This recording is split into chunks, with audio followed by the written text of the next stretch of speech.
Shrimad's divine grace, founder of Iskana Bhai, Charanadavinda Bhaktivedanta Swami Srila Prabhupada ki, granted Shrimadbhagavatam ki, their most merciful Lordship Shri Shriadakunja Bihari ki, Shri Jagannath Shri Baladev Maheshwara ki, Shri Nathaji Shri Balagopal ki, Shri Parnitai ki, Nitai Go Prem. All glories to the assembly. All glories to the assembly. All glories to the assembly. All glories to the Lord and Spirit of Shri Shri Guru and Jivoram. Reading from Canto 1, Chapter 9, Text 38. 9. Okay. Om Namo Bhagavate Vasudevaya. Om Namo Bhagavate Vasudevaya. Om Namo Bhagavate Vasudevaya. Om Namo Bhagavate Vasudevaya. Om Namo Bhagavate Vasudevaya. Om Namo Bhagavate Vasudevaya. Narayanam Namaskritya. Narayanam Namaskritya. Nam Chaiva Narottamam. Naram Chaiva Narottamam. Devam Saraswatim Vyasam.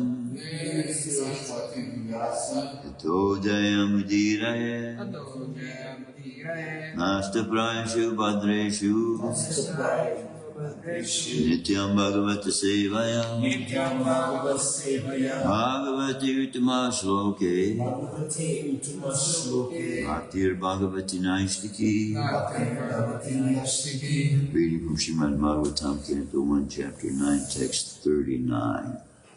Vijaya Rata Katumbha Atta Totre Vijaya Rata Katumbha Atta Totre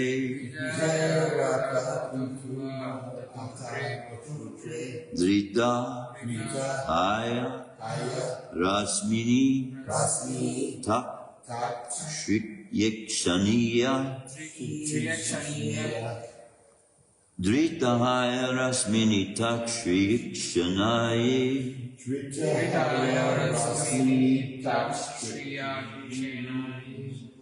Bhagavati Ratir Astu Me Mamursor Bhagavati Ratir Astu Me Mamursor Yam Hiha Niriksha Hata Gata Swa Rupam Yamiha Niriksha Hata Gata Swarupam Vijaya Rata Katumba Atta Totre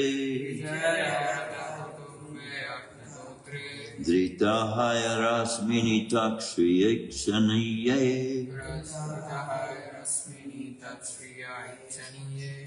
Bhagavati Ratirastu Me Mumusor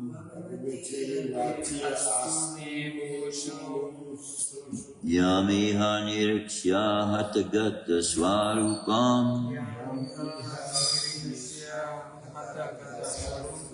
Vijaya Rata Katumba Atta Totre Ritahaya Rasmini Takshri Yakshaniye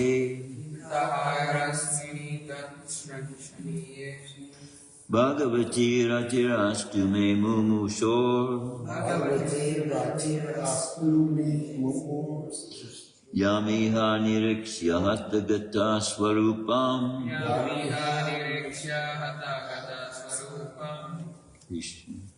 Vijaya Ratha Kutumbe Attatotre Vijaya Rata Katumba Atta Totre Dritahaya Rasmini Tat Shriya Ikshaniye Dritahaya Rasmini Takshri Yakshaniye Bhagavati Ratir Astu Me Mumukso Bhagavati Ratirastu Me Mumushu Yam Iha Niriksha Hatagata Sarupam Yamiha Niriksha Hatagata Swarupam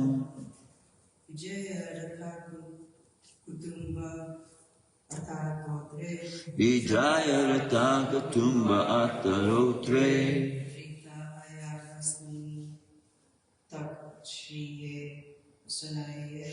Dritahaya Rasmini Takshri Yakshaniye Bhagavati Ratirastu Me Mumursur Yam Iha Niriksha Hatagata Swarupam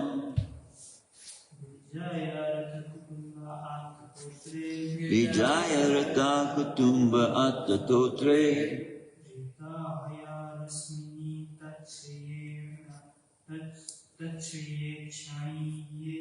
Dritahaya Rasmini Takshri Yakshaniye Bhagavati Ratirastu Me Mumursur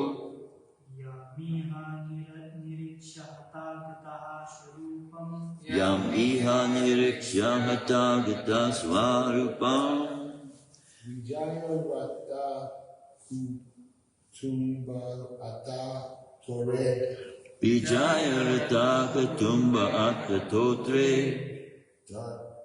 Dritahaya Rasmini Tak Shriya San Aye Dritahaya Rasmini Takshri Yakshaniye Bhagavate Ratir Astume Mumurasu Bhagavati Ratirastu Me Murmursur Yam Iha Nire Kashahata Kata Savarupam Yam Iha Niriksyahata Gata Svarupam Vijaya Arjuna Ratha Chariot Kutumbe the object of protection at all risk. The object of protection at all risks. Attatotre with a whip in the right hand. Dritahaya controlling the horses. Rasmini ropes. Tatriya beautifully standing. Iksaniye to look at. Bhagavati unto the personality of Godhead. Ratyastu let my attraction be. Murmur so one who is about to die.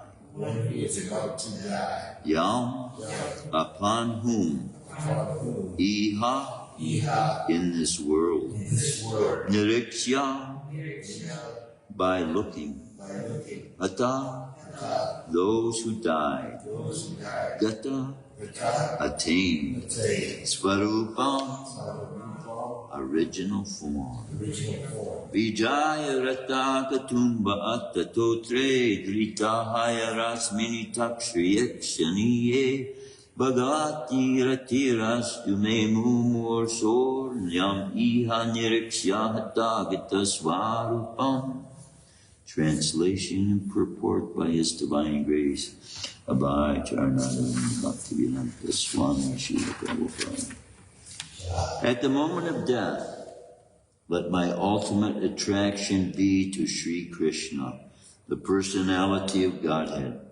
I concentrate my mind upon the chariot driver of Arjuna, who stood with a whip in his right hand and a bridle rope in his left, who was very careful to give protection to Arjuna's chariot by all means. Those who saw him on the battlefield of Kurukshetra attained their original forms after death. Please repeat. At the moment of death, let my ultimate attraction be to Sri Krishna, the personality of Godhead. I concentrate my mind upon the chariot driver. Concentrate my mind upon the chariot of Arjuna, who stood with a whip in his right hand, and a bridle rope in his left, who was very careful to give protection to Arjuna's chariot by all means. Those who saw him on the battlefield of Kurukshetra attained their original forms after death. At the moment of death, let my ultimate attraction be to Sri Krishna, the personality of Godhead. I concentrate my mind upon the chariot driver of Arjuna, who stood with a whip in his right hand and a bridle rope in his left, who was very careful to give protection to Arjuna's chariot by all means. Those who saw him on the battlefield of Kurukshetra attained their original forms after death. Purport by His Divine Grace, Abhay Charananda Bhaktivedanta Swami Srila Prabhupada. It's freezing in here, isn't it? Yes. Oh, you all have coats on. A pure devotee of the Lord constantly sees the presence of the Lord within himself because of being transcendentally related by loving service. Such a pure devotee cannot forget the Lord for a moment. This is called trance. The mystic yogi tries to concentrate upon the supersoul by controlling the senses from all other engagements, and thus he ultimately attains samadhi. A devotee more easily attains samadhi or trance by constantly remembering the Lord's personal feature, along with his holy name, fame, pastimes, etc. Therefore, the concentration of the mystic yogi and that of the devotee are not on the same level. The concentration of the mystic is mechanical, whereas that of the pure devotee is natural in pure love and spontaneous affection. Bhishma Dev was a pure devotee, and as a military marshal, he constantly remembered the battlefield feature of the Lord as Parthasarathi, the chariot driver of Arjuna. Therefore, the Lord's pastime as Parthasarathi is also eternal. The pastimes of the Lord, beginning from his birth at the prison house of Kamsa, up to the Masala Leela at the end, all move one after another in all the universes. Just as the clock hand moves from one point to another. And in such pastimes, his associates, like the Pandavas and Bhishma, are constant, eternal companions. So Bhishma Dev never forgot the beautiful feature of the Lord as Parthasarathi, which even Arjuna could not see. Arjuna was behind the beautiful Parthasarathi, while Bhishma Dev was just in front of the Lord. As far as the military feature of the Lord is concerned, Bhishma Dev observed this with more relish than Arjuna. All the soldiers and persons on the battlefield of Kurukshetra attained their original spiritual form, like the Lord, after their death, because by the causeless mercy of the Lord, they were able to see him face to face on that occasion. The conditioned souls rotating in the evolutionary cycle from the aquatics up to the form of Brahma are all in the form of Maya, or the form obtained by one's own actions and awarded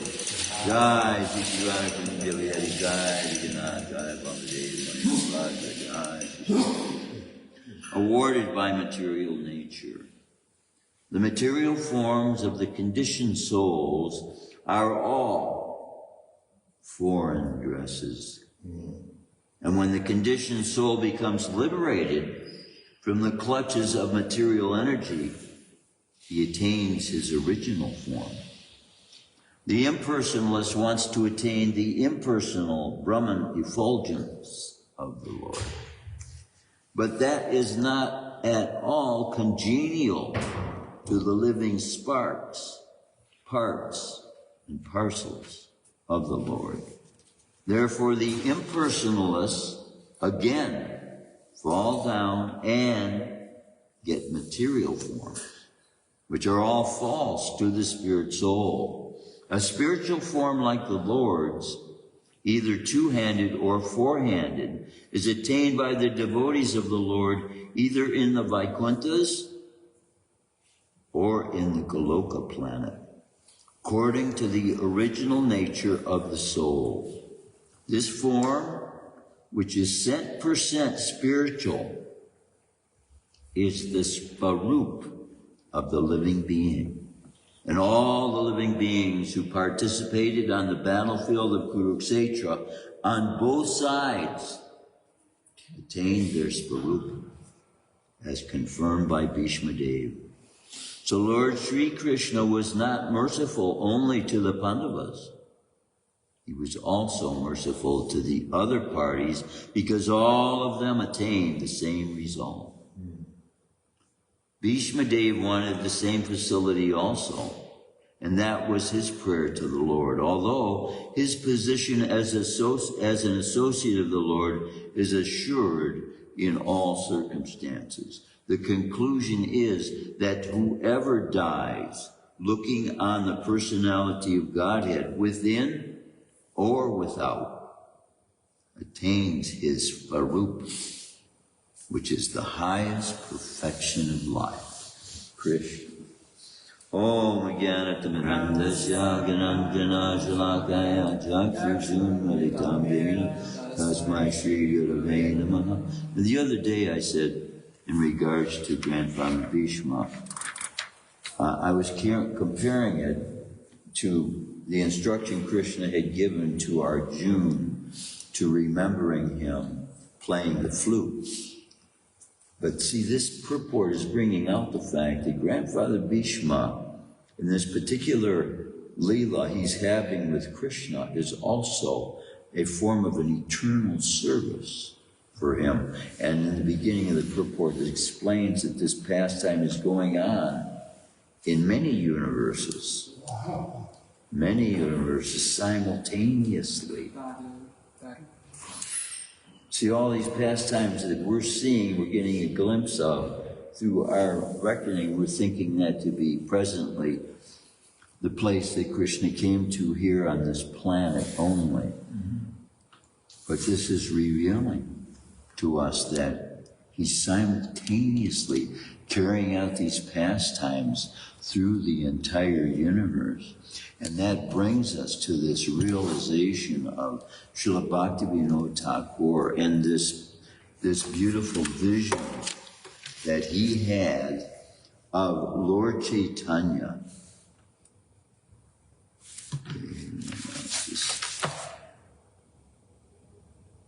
Oh, this is not one of the five.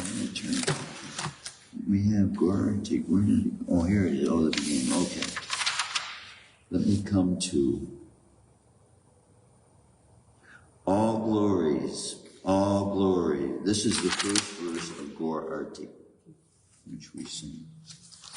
Ibajayo Jaya Gora Chande Arati Kosoba Jana Vitata Mani Jagamana Loba. And this is the translation of that. All glories to the beautiful Arti ceremony of Lord Chaitanya. This Gaur Arti is being performed in a grove on the bank of the Ganges and is captivating everyone in the universe. On Lord Chaitanya's right hand is Lord Nityananda.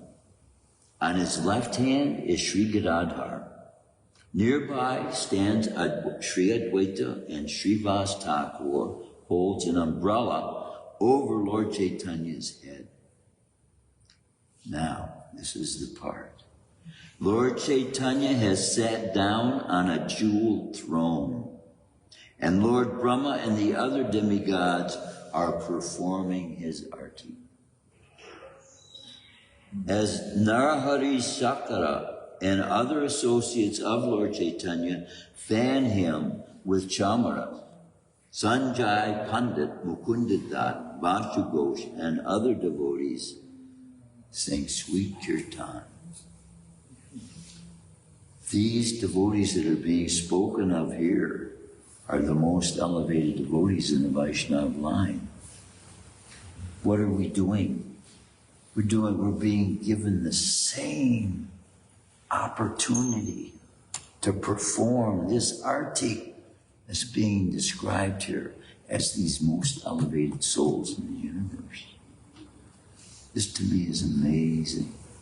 We're singing this in glorification of Lord Chaitanya. And why would Lord Chaitanya be so significantly important to all these demigods? Because he is the Dharma avatar of the age. He is giving the very means of going back for us to be able to again be situated in our Svarup, or that eternal form with Krishna.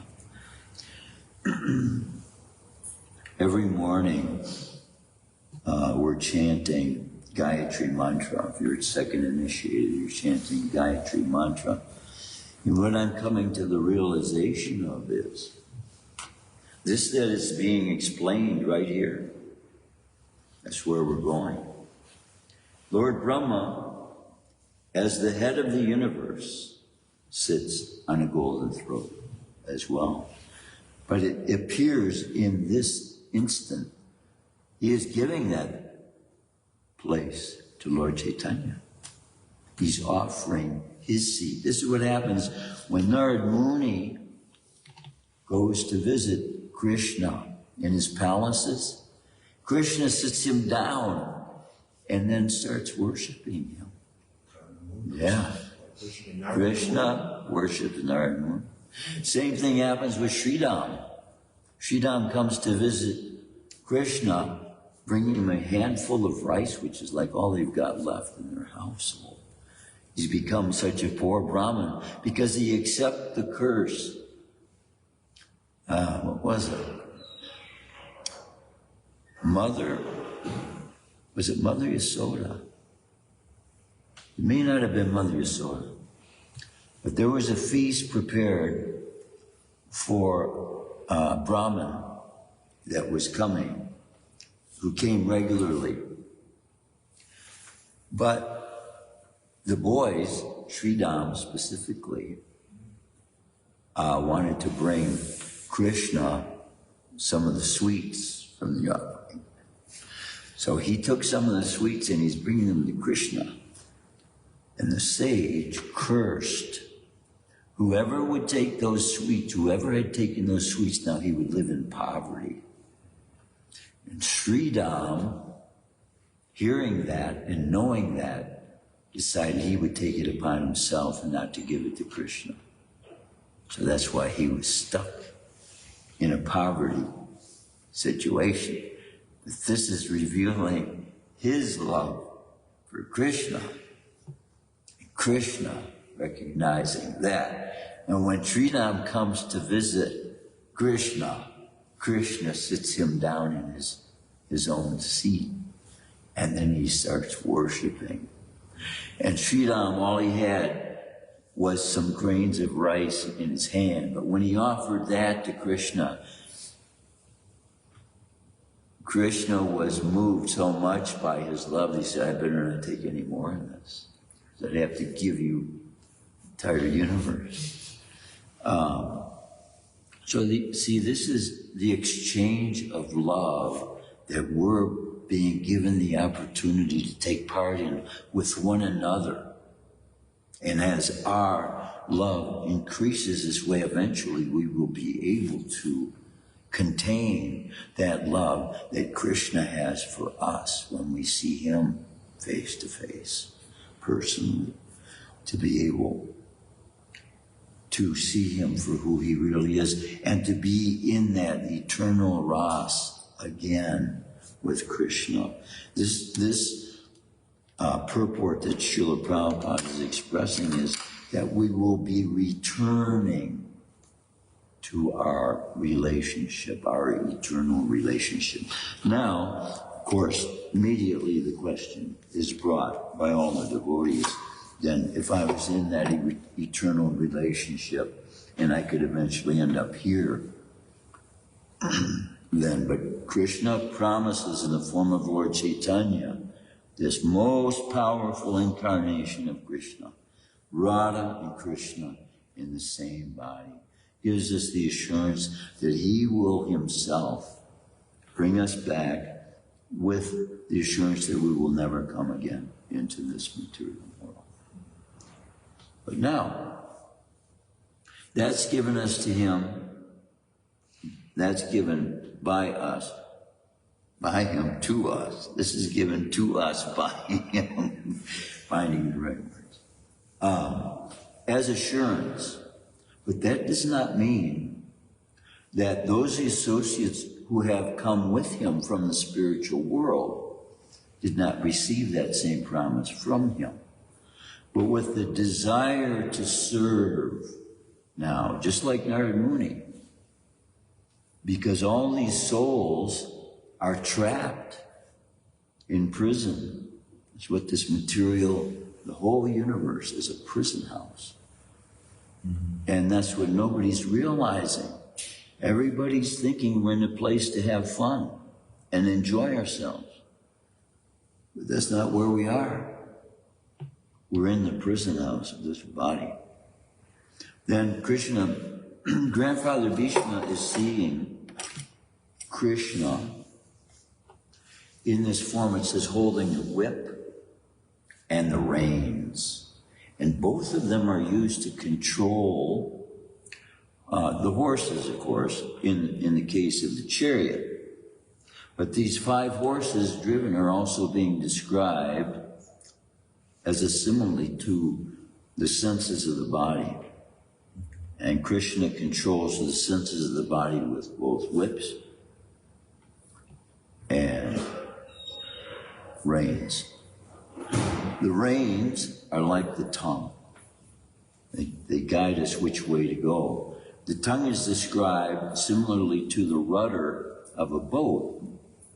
And it doesn't take much movement at all from the rudder of a boat to make it go way off course or stay directly on course. So this is the controlling of the tongue, so important. The tongue, being used in Krishna's service, can create sound vibrations into the right ear holes that can bring liberation to all the souls having those ear holes that are able to hear the glorious name, the eternal, all-powerful sound vibration of the most glorious, supreme personality of Godhead, Shri Krishna. And in this form of Chaitanya, now realizing that Krishna, coming into the material world, has chosen, by manifesting it, this visit to the material universe as an expression of his deepest, most love. His deepest, most love combined together with Srimati Radharani, who is our guide of how to love Krishna with the purest of hearts that she has. She's enabling us also to come into that kitchen where she serves and make those preparations. And with the art that she has, manifest as her own expansion, then she gives us knowledge. Like Krishna gives us knowledge about himself, she gives us knowledge about how to serve Krishna and how to make preparations. She being the most expert, never having repeated herself in all of creation. This is just like Sheshanag's qualities. He's never repeated himself in all of existence, in all of eternity. We can't even conceive of that. But this is by simply describing qualities of Krishna. And Krishna gives him that ability to be able to see these qualities. And that can be brought about by us as well. As we, in our heart of hearts, draw forth the desire to want to know what it is to be filled with love of God, then Krishna will give us the ability to see every day how to fill every moment of our day up with practices that will bring us closer and closer and closer to him. And thereby we will experience in that means a happiness that we are longing for, that we have been longing for millions of years. Every relationship we have had through all the millions of incarnations we have manifested in this material universe, it has been a seeking for love,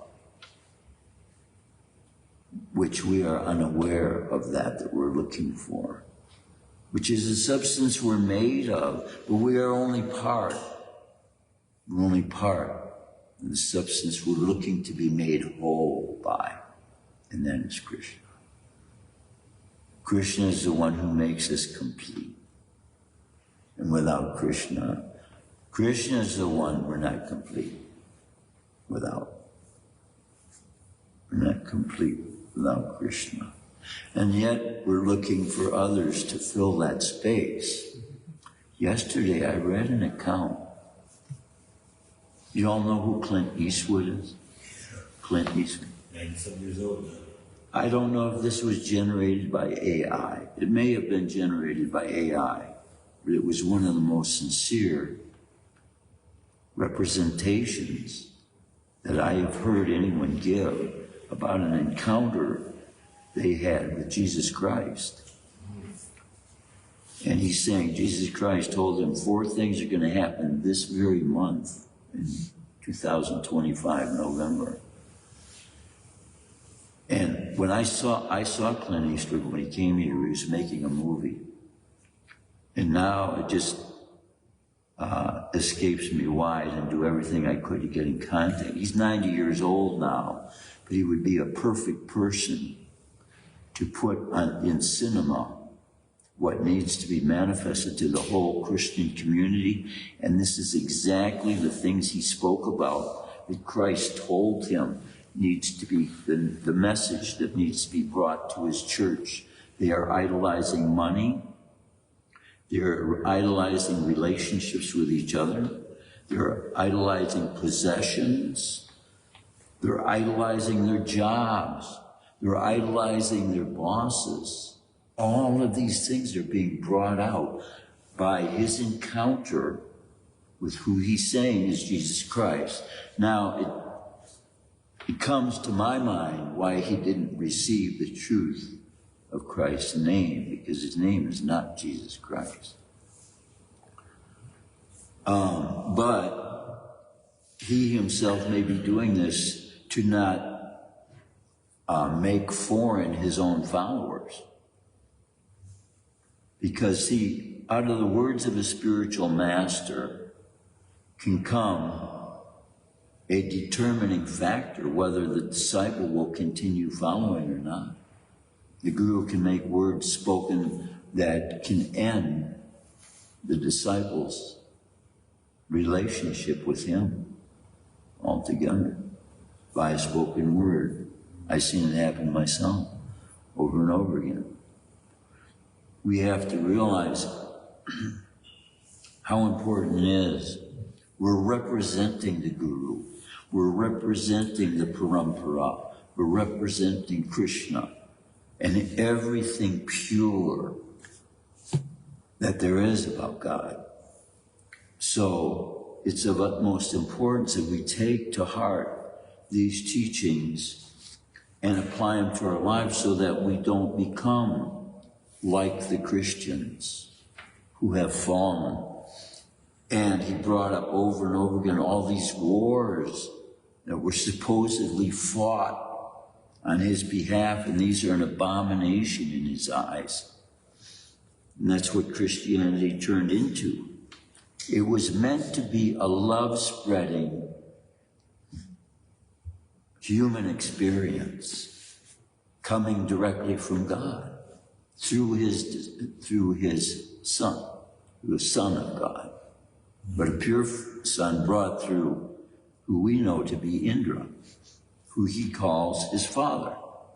Our Father who art in heaven. The controller we know of the heavenly planets is Indra. So he, having recollection of his previous life. Having recollection of a previous life is not self-realization. The self-realization Krishna consciousness is involved with is being revealed here in this verse that grandfather Bhishma is being given by Krishna to return to his original place. It's not contained within this universe, which is where heaven is, which is where all the people, even those following the Vedas, this is why it is advised for us not to follow the flowery words of Vedas. The Vedas use flowery words to help those who are in such a low state of consciousness realize value of life, value of opportunity, value of privilege, value of association, value of all the things in the eternal consciousness of Krishna that are of value at all, to lift them out of that bedraggled state of consciousness they find themselves in when they've given up on everything. If you go out here and talk to many homeless people, they have no hope for the future. They have no hope for even a positive life for themselves. Most people, a lot of them, who are finding themselves in that condition. I myself chose to be homeless. Actually, I guess I'm actually homeless now, but I'm simultaneously living in a house while I'm homeless. But I chose, when I lived in a cave, I chose that way and didn't find it disparaging a lifestyle that I couldn't live with happily, because I was trusting in God. And if I had tried to do that, I've always held a high standard in my mind of hard work and labor produces the end result that you get enough to take care of yourself with.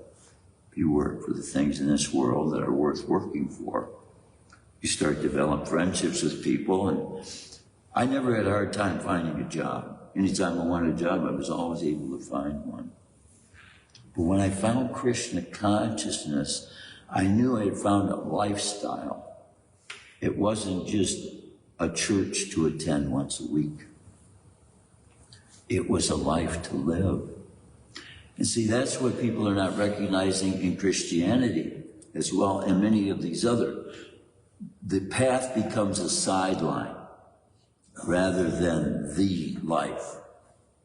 It's something to do, to add to your life, to add some flavor to your life, to make, as another flowery word might be said, I give you the abundant life. I come that you might have life and have it more abundantly. These are the words of the person they're calling Christ. But people have interpreted that abundance to mean so many things other than what he originally intended it to be. The Vedas describe the wealth of a Brahmin as that knowledge he has obtained by the practice of Brahminical culture. And as we progress in Krishna consciousness, we find every day we are increasing in Krishna, knowledge of Krishna, love of Krishna, experience with other friends who are sharing the same united feelings for Krishna. And by Krishna, it's all by Krishna's doing that we're having the positive experience in life with one another and sharing in the things of Krishna that are so, we're being revealed, important to the kind of consciousness we want to be able to have in life, so that we're not in that state of distress, always worried.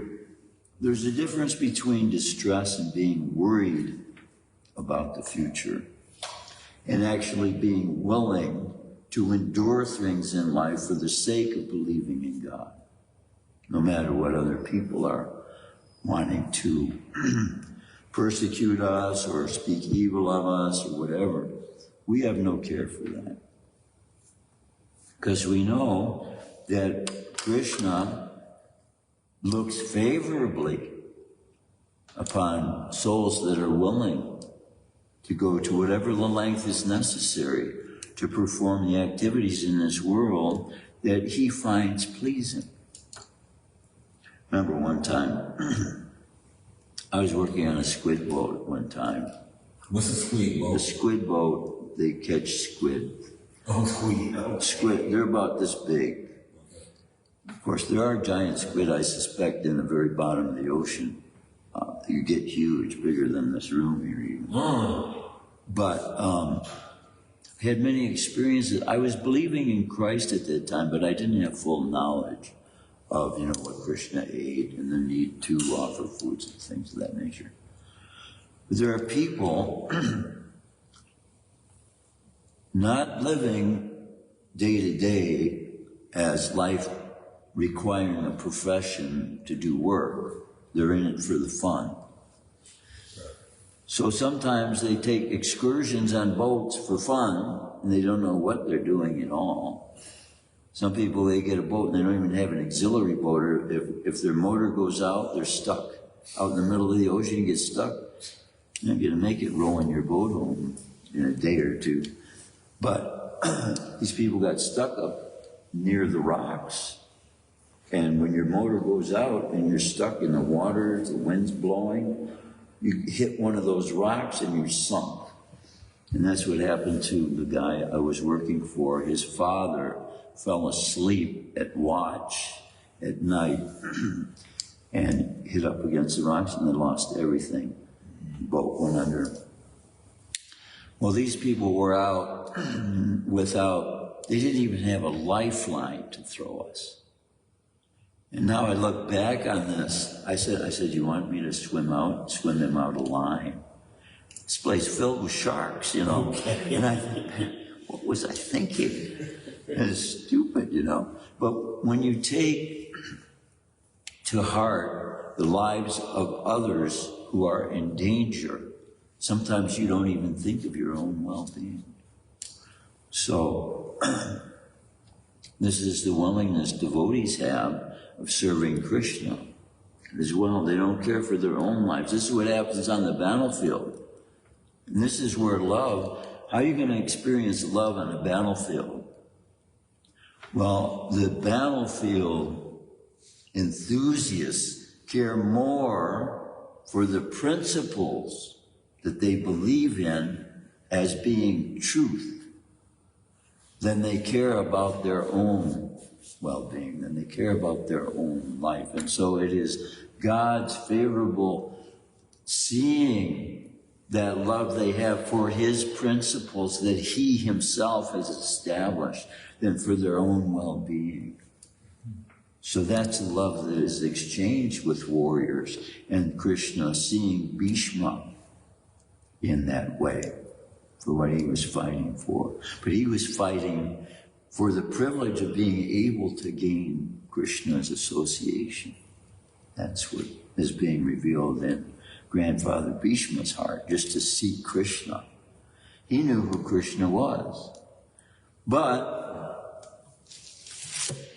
taking the place he was in, he didn't quite get as intimate with Krishna as Arjuna was able to. Because Arjuna told him, think of me playing the flute, not with the whip and the reins. Think of me playing the flute. And see, this is what Krishna is revealing to us. If Krishna is speaking to Arjuna as his most favorite friend on the battlefield, that everybody who had association with Krishna was in the presence of, but only Arjuna got that special message from Krishna himself as how close a friend he was. Now think about us. Krishna's giving us that very conversation he had with Arjuna. How special does that make us to Krishna? To give us the inside information about that relationship. He didn't tell that to Duryodhana or Dronacharya. He didn't even tell that to Grandfather Bhishma, as close as he was with them. So just think how close Krishna is revealing his love to us. For us to have been put into such a fallen condition as we are, to be in this Kali Yuga, at this fallen age, and yet Krishna's giving us the very intimate details about the most revered, one of the most revered relationships he's having with a pure soul that Arjuna is. God. And we see the value of this Bhagavad Gita and the words of these truths of these relationships these pure souls are having with God, the supreme God, almighty God, all powerful, all loving, and all merciful. Krishna. Such a privilege this is to be able to sit in this chair to reveal how I feel about Krishna. He's the greatest. He's the goal we should make of our lives, to be a friend of God. What a privilege we're being given. Now, if we can just be faithful till the end of this life, Krishna's promising us we will get the greatest reward possible. We will know what eternity is. We will know our very eternal relationship with Krishna. Oh, wow. Now, see, that I'm speaking this, I am feeling about you that you're my greatest friends. Because I have the opportunity to be able to speak these things about Krishna. I can't tell these things to people in the world, can I? Can we speak this personal to people that we don't know? Can't. They won't appreciate it. They think you're crazy. Isn't it? Yeah. And how many people past times have been looked at as crazy because they love God? There's a song that was written on the walls of an insane asylum by someone who was looked at as crazy. One of the most beautiful songs. Not because I can sing it, because the meaning of the words, if I can repeat it, if we with ink the ocean fill, were every stalk on earth a quill, and were every man a scribe by trade, and were the sky of parchment made, to write the love of God above would drain the ocean dry, the ocean being filled with ink. Yeah. Nor could the scroll contain the whole, though stretched from sky to sky. What a beautiful statement to make about the love of God. That if the whole ocean was filled with ink, and if every stalk on earth was something to write with, the whole world, the whole parchment, it was the whole sky held the parchment to write on. It couldn't contain that which could be written about love of God. What a beautiful statement. Where did this come from? This was written on a wall in an insane asylum. You know that song they sing, Amazing Grace? I was told that song was written by a blind slave boy who was a slave. I don't know if that's true or not. But see, here is a revelation about how civilizations of people being put through suffering can, from that suffering, create human revelations of the meaning of love. That no other conditions can allow love to flow by as freely. When we see the human condition as it is, love of God lifting those out of the human condition, the fallen human condition that they've fallen themselves into. The deeper they've fallen, the more power it reveals that God has to deliver us. So we've come as low as we can. This universe, the material universe, is as low as those in the spiritual world have concept that anyone can go to. And we're here in that material place where there's such a thing as death. But now we have the means to get back to the place where there is no such thing as death. Nice. Any comments, any questions, any realizations, anybody? You'd like to share? Guys. Granth Shrimadbhagavatam, Ki Jai, Srila Prabhupada, Ki Jai.